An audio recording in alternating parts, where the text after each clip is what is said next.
नमस्कार दोस्तों, प्रशासनिक चिंतक पुस्तक की सीरीज़ में हम लूथर गुलिक और लिंडल ओविक को पढ़ रहे थे। चलिए इसी श्रृंखला को जारी रखते हैं। विभागीकरण का सिद्धांत। विभागीकरण का सिद्धांत अपने आप में उन आधारभूत समस्याओं से दो चार होता है जिनके आधार पर काम का बंटवारा होता है और नए विभागों का सृजन होता है। लूथर गुलिक ने ऐसे 4 आधारभूत सिद्धांतों की तलाश की है जिनकी बदौलत काम बांटने यानी उपर्युक्त व्यक्ति या व्यक्ति के समूह को काम सौंपने की समस्या का हल निकाला जा सकता है। गुलिक ने इन सिद्धांतों का उल्लेख उद्देश्य, कार्य, प्रक्रिया, व्यक्ति, ग्राहक और संस्थान के रूप में किया है। गुलिक ने इन्हें P4 का नाम देते हुए इन्होंने विभागीकरण की अवधारणा के परिप्रेक्ष्य में इन मूलभूत कारणों की अच्छाई और बुराई को विस्तृत विवेचना का विषय बनाया है। इस चर्चा का मुख्य लाभ यही है कि इनमें से प्रत्येक आधार दूसरे आधार की अपेक्षा कम खर्चीला साबित होता है। काम के विभाजन के अपने सिद्धांत के तहत गुलिक का मानना है कि काम का विभाजन मूलतः मुख्य उद्देश्य हासिल करने या कार्य संचालन की सुविधा के लिए होना चाहिए, मगर यहाँ दिक्कत आ सकती है कि कार्य के मुख्य उद्देश्य कैसे तय किए जाएं तथा उनके अलग अलग संचालन की जरूरत कैसे महसूस की जाए। इसके लिए उनका मानना है कि सबसे पहले कार्य संचालन का विभागीकरण होना चाहिए।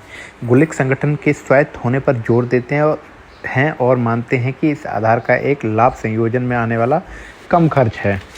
इससे होने वाला दूसरा लाभ प्रक्रिया अथवा कौशल की विशेषज्ञता को उद्देश्यों के विकल्प के तौर पर प्रस्तुत करना है।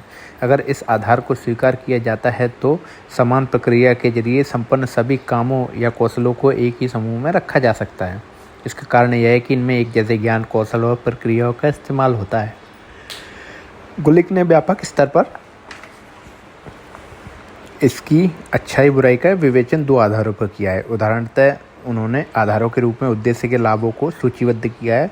वह कहते हैं कि यदि किसी काम को एक ही निर्देशक के अधीन रखा जाए तो सभी विशेषज्ञों पर नियंत्रण, एजेंसियों और सेवाओं पर निगरानी आदि जैसे काम करता है तो दिए गए उद्देश्य या परियोजनाओं को अधिक सुनिश्चित ढंग से पूरा किया जा सकता है, क्योंकि काम के बेहतर औसत के लिए ज़रूरी है कि उस पर कम से कम बाहरी हस्तक्षेप और बाहरी हस्तक्षेप कम करने के लिए एकल नियंत्रण व्यवस्था आवश्यक है।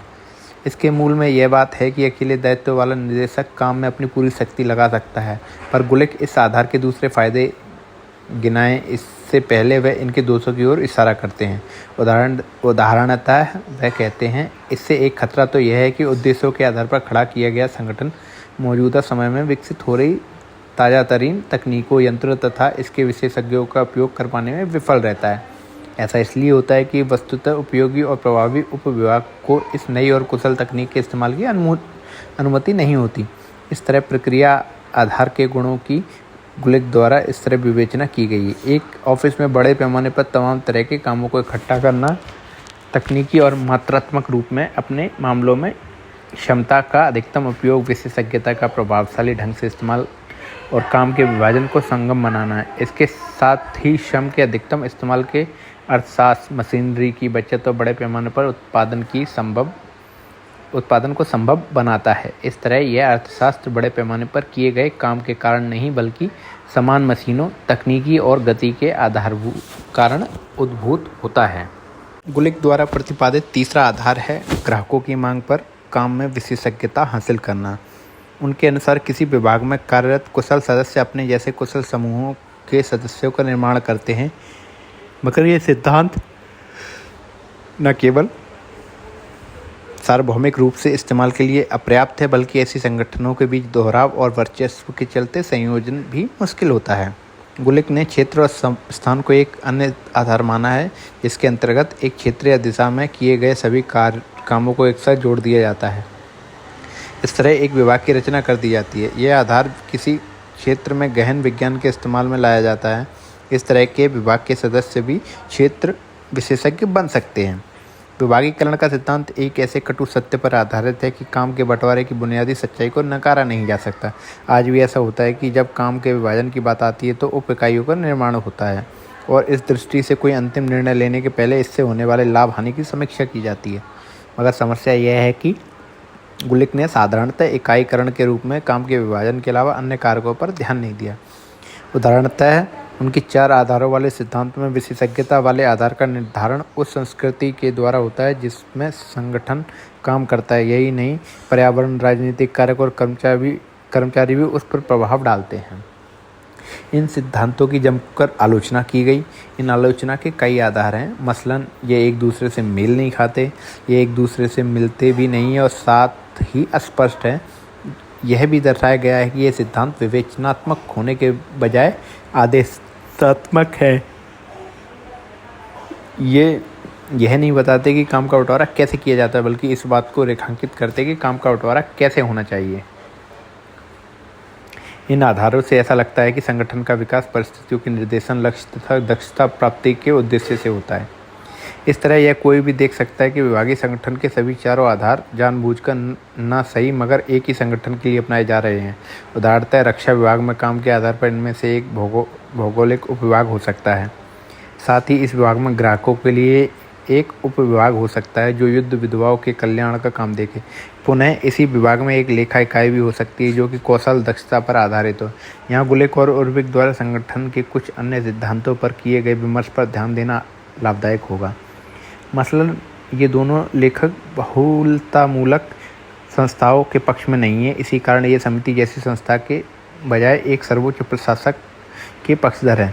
उर्विक का इसके पीछे तर्क यह था कि समितियां गैर जिम्मेदाराना व्यवहार को प्रश्रय देती हैं। उनका यह भी कहना था कि ऐसी समितियों का इस्तेमाल गलतियों को छिपाने तथा जिम्मेदारियों से बचने के लिए होता है। उर्विक के शब्दों में, समिति एक ऐसा निगम है जिसमें न तो साथ देने के लिए आत्मा और न ही लात मारने के लिए शरीर होता है। अपनी बात को सही साबित करने के लिए उर्विक प्रशासनिक प्रबंध हेतु अमेरिकी राष्ट्रपति द्वारा गठित समिति की रिपोर्ट से हवाला देते हैं जिसके वह सम्मानित सदस्य भी थे। इस समिति की रिपोर्ट में कहा गया था कि प्रबंध के उद्देश्य में निगम और बोर्ड दोनों विफल ही साबित हुए हैं।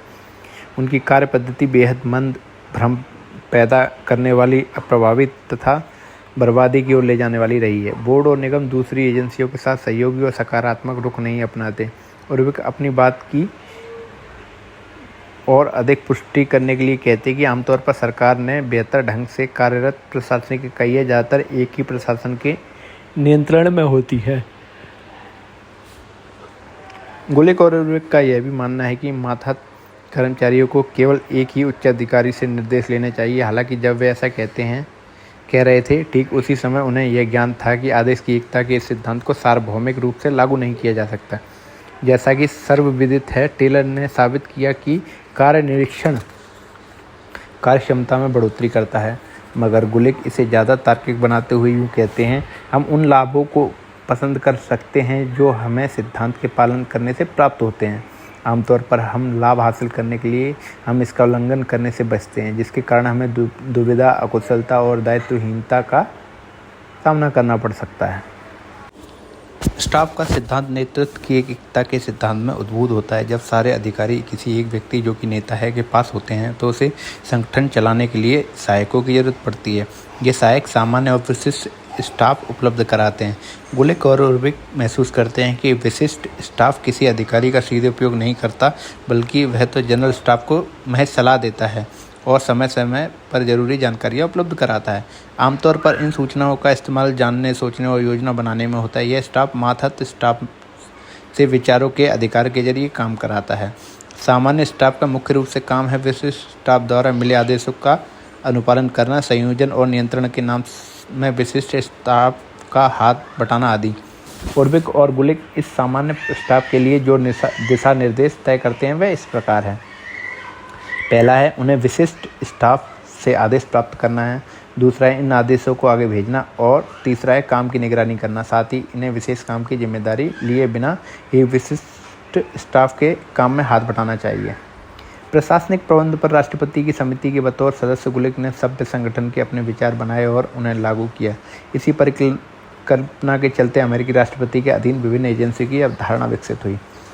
अधिकारों का वितरण इन दो शास्त्रीय सिद्धांतकारों द्वारा सुझाया गया एक अन्य महत्वपूर्ण सिद्धांत है। इनका कहना है कि वरिष्ठ अधिकारियों को कुछ निश्चित अधिकार ही अपने पास रखने चाहिए और शेष अपने मातहतों को सौंप देना चाहिए, क्योंकि अगर वरिष्ठ अधिकारियों ने सारे अधिकार अपने पास ही रखे और अपने मातहतों को उनसे वंचित रखा तो मातहत अपनी जिम्मेदारी सही ढंग से नहीं निभा पाएंगे।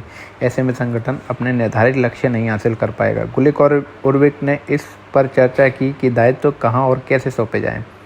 उर्विक के मुताबिक अधिकारियों में अगर अपने मातहतों को अधिकार सौंपने की कुशलता और अधिकार कैसे सौंपे जाएं इसका ज्ञान नहीं है तो संगठन प्रभावी ढंग से काम नहीं कर सकता।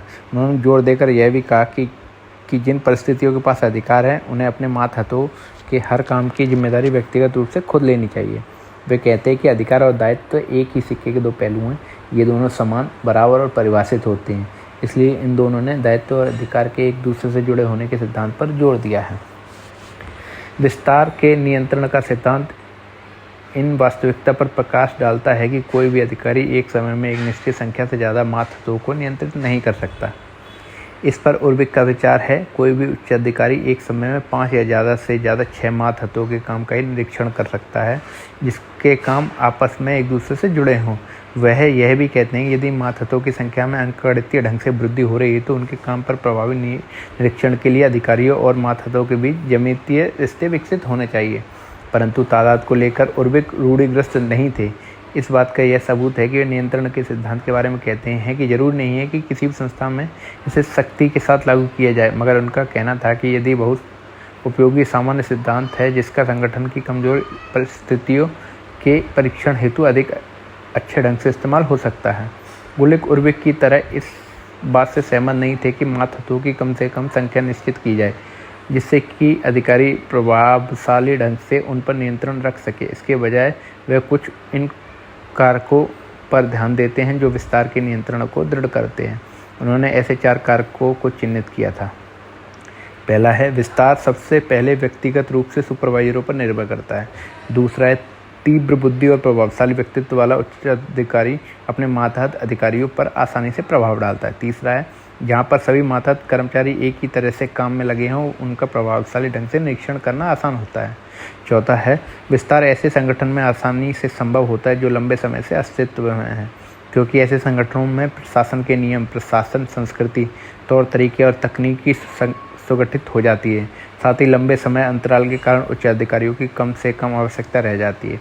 इसके विपरीत किसी नए संगठन में उच्च अधिकारियों को अच्छे मानदंड स्थापित करने तथा प्रशासन के लिए लगातार बेहतर कार्य विधि की तलाश करनी पड़ती है।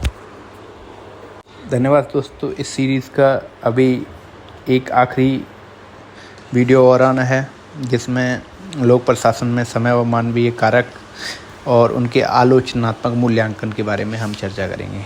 धन्यवाद अपना कीमती समय देने के लिए और कृपया वीडियो को लाइक करें, शेयर करें।